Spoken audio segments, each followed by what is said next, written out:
on, guys? My name is Rico and this is Suave Tech. I'm gonna bring you tech videos every single week, and today I want to talk to you about the Unpacked event that Samsung put on a couple of days ago. To start, I wanted to take my time with this video. That's one of the reasons that I actually didn't put it out right away. I wanted to really let you guys know my opinion and let you know why I have this opinion. A little bit of background about me. I've had Samsung phones since pretty much the beginning. I had the original Galaxy S, I had the Galaxy S2, with the exception of the Sidekick that I had in high school. I pretty much had all Samsung phones. This is something that I'm pretty familiar with, at least, you know, all the way back to TouchWiz when that was their UI. So I'm pretty familiar with a lot of things that Samsung does. And today I want to talk to you about this event. Actually, I'm sorry to say how disappointed I am in Samsung. One of the reasons that I say I'm disappointed in Samsung is the fact that this was a boring event. This one, it disappointed me for that reason. Another reason that it disappointed me was because they talked a lot about things that weren't really true. One of the things being that this phone has a fresh new design. It doesn't have a fresh new design, with the exception that the metal framing wraps around the camera now. That's, you know, good for some people. I've never cracked my camera housing, but you know, some people might do that and they might find it very useful. It does sound good in theory, but it's not a fresh new design. It's not something, it's still a slab of glass, you know, with a bunch of components put in between, and it has like 3 or 4 cameras. It's not groundbreaking, it's not fresh. I'm not sure who told Samsung to say something like that, but it's ridiculous. So that kind of threw me off. That disappointed me in this event. The specs. I'm gonna put up the specs on the screen and let you take a look at them. I'll tell you right now, these are pretty much the same specs as last year's model, which is hugely disappointing. Like, this is basically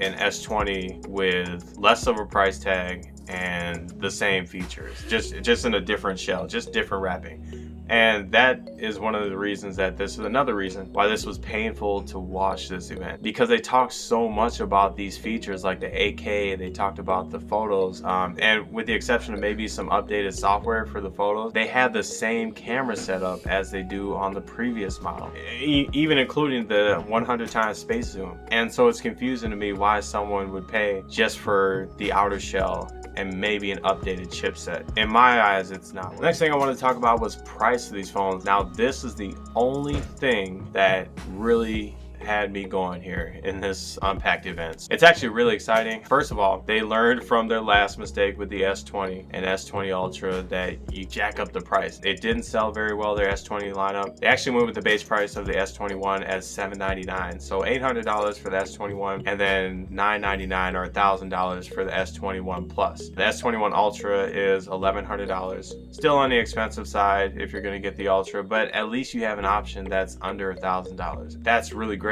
actually, and I was surprised when they announced that. Which brings me to the next point about the trade-in program with Samsung. Now, this is one thing that at least the last few years they have been killing it with this. They have a trade-in program where you can get $700 or up to $700 off of the phone. So that basically makes the S21, the original, the small one, $100 if you get $700 off of it. I mean, that's crazy that you're getting a brand new phone. You're trading in your old phone, but you're getting a brand new phone for $100. That's insane. And then if you're gonna trade in, get $700 off the S21 Plus, then you're gonna get $500 if you're gonna get the S21 Ultra. It's a huge savings. One of the things that I found interesting was that even last year's model, so let's say you had last year's model, the S20, you're gonna be able to get $700 off of that phone. Could you maybe go through your carrier? Yeah, but for being that you're getting this directly from Samsung, that is a huge savings. I wouldn't sleep on that if I were you. That being said, I feel like this is pretty much the same phone as the S20, just cheaper and with maybe an updated chipset. There's not a whole lot of difference in the features of this phone. So they briefly touched, thankfully, on 5G. So 5G is not a huge thing. I guess both of my phones have 5G, but there's a couple of different 5G variants out there. I'm not going to bore you with the details, but basically it's not the 5G that you really think. And we're a long way from 5G being like widespread. You got to be mindful of that. I'm glad they didn't push it super hard in this event. Like I talked about earlier in the video, they might be getting rid of the Note series. And that's one of the things that's actually a little disappointing to me. If they do integrate it with the Fold series, that's great. I would love to see that. And actually I'd be on board. I would probably hop on that as soon as it happened. But one of the things I wanted to talk about next is they have S Pen support for your S series phone. But some other YouTubers talked about this, their opinion. My opinion is that I don't like the fact that they're getting rid of the Note series. I do not like the fact that they are giving you S Pen support on an S series device. For the longest time, if you didn't want an S Pen, you would just go with the S series. If you did want an S Pen, you would wait for the Note series. That's just how it was. Now they're trying to integrate the pen service into your S series. It seems like something that was an afterthought, if you will, in making this supported on the S series and the S21. There's nowhere to put the S Pen. Now there are some cases that are coming out that are you're going to be able to put the S Pen into, but then that just makes your phone bigger, it makes it bulkier, it makes it wider. I don't see why people wouldn't just want a Note series phone and have the S Pen right in there. You're going to buy an upgraded S Pen, and later on this year an even more upgraded S Pens. It's kind of like, you know, I'm carrying a pencil, or like maybe an Apple Pencil, or the S Pens that come on their tablets. That's what you're going to be carrying with this phone. That is ridiculous. There's no reason for you to have that S Pen. They talk about how it's, you know, got a finer tip so you can edit videos. Again, if you're serious about this, I don't know anybody that's gonna edit a video on their phone. Is it nice to think of it? Yes, but get a laptop, get a computer, get something that you can edit, that you're gonna be able to see in a lot larger scale. It's just, you know,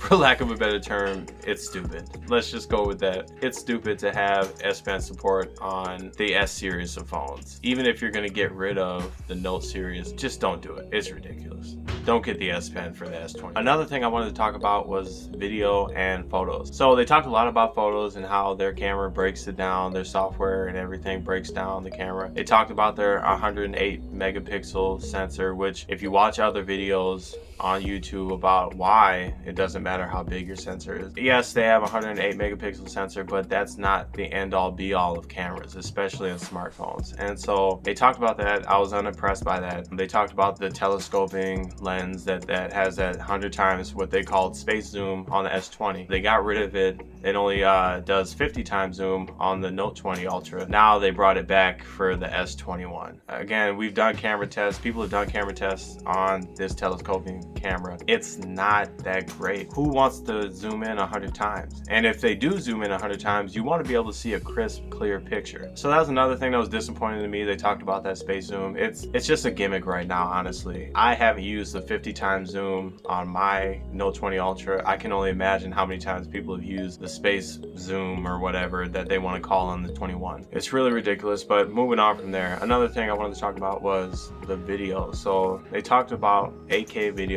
Not a lot of TVs, including the one behind me, run 8K. If you're getting an 8K TV, it's going to cost you a lot of money, and if you're getting an 8K TV, you're not going to get a lot of content that you can watch in 8K. Now we're just getting into 4K. The thing I wanted to talk about when it came to photos is they talked about this feature, private share. So my understanding of this, you know, what they talked about in the event is that it's able to share videos or photos for only a certain amount of time, and then it'll erase it from the person you sent it to. Doesn't Snapchat already do that? And they're already using Snapchat. They're not going to switch over to, they're not going to buy a Samsung phone just because you introduced this. I thought it was a little weird. I also want to know on Snapchat, you can see when somebody takes a screenshot of your photo. Is that something that private share is going to be able to do? So another thing Samsung talks about is the fact that it's super integrated with like Windows products, and it's integrated with its other Galaxy, what they call the ecosystem. One of the reasons I kind of laugh at that is, you know, and I was not a firm believer in iOS, but iOS takes it to the next level. You know, AirDrop and, you know, being able to sync up with different Apple products. It's really kind of a seamless way of doing things, and at least from my experience, I haven't had the same experience with Samsung. Being able to just shoot files to computers, being able to just take computers and, you know, just put them on any, you know, put files on any computer, it just is not the same. And so one of the things that I don't really mesh with and I don't really understand is how they talk about this, ecosystem. Transferring files, for instance, is supposed to be a lot easier. I know actually with the UWB, the ultra wideband, that is going to be something that you can transfer,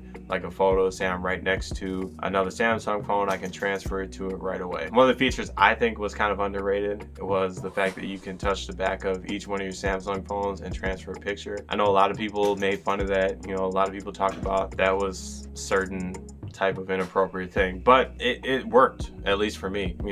A lot of other people that I knew that had Samsung phones, it was really easy to just send them a picture. So I'm hoping UWB does that, kind of adds that kind of airdrop feel to Samsung phones, right? I'll talk about the charging brick. So they're following suit with Apple and taking the charging brick and actually the headphones out of the box too. I said this with the iPhone, I'll say it with this phone as well. You're paying so much money for these phones. Personally, I don't use chargers that I actually plug into my phone. I use a lot of wireless chargers to charge my phone, especially overnight when I'm sleeping. I turn off my phone, I charge it on the wireless charging dock. I'm not like everybody. If you're gonna make the switch, let's say from an iPhone to an Android, if you're gonna make the switch, let's say from an older Android that has USB-C to USB-A, or if it has micro USB, if you're making an upgrade from those phones, you're not gonna have a charging brick that is USB-C to USB-C. And I think that is ridiculous. They showed a drawer on the event full of cables that were just thrown in there. I have nicely, neatly wrapped up cables and charging bricks in a plastic bag stored away in case I need them. When I go out of town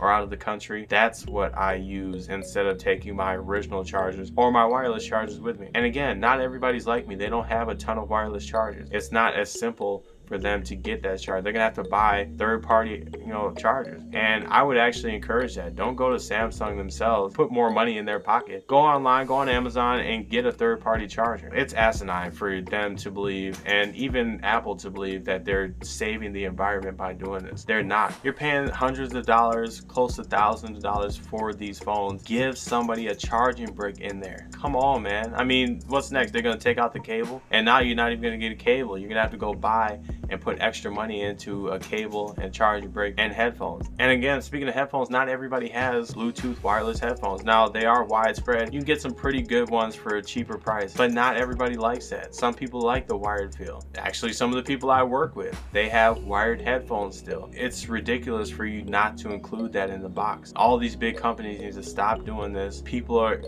again, with the exception of people like me or some other tech YouTubers out there that have a lot of wireless chargers and have a lot of chargers, they don't mind doing stuff like that. The average person doesn't have the ability to just go out and spend extra money when they already went and spent thousands of dollars.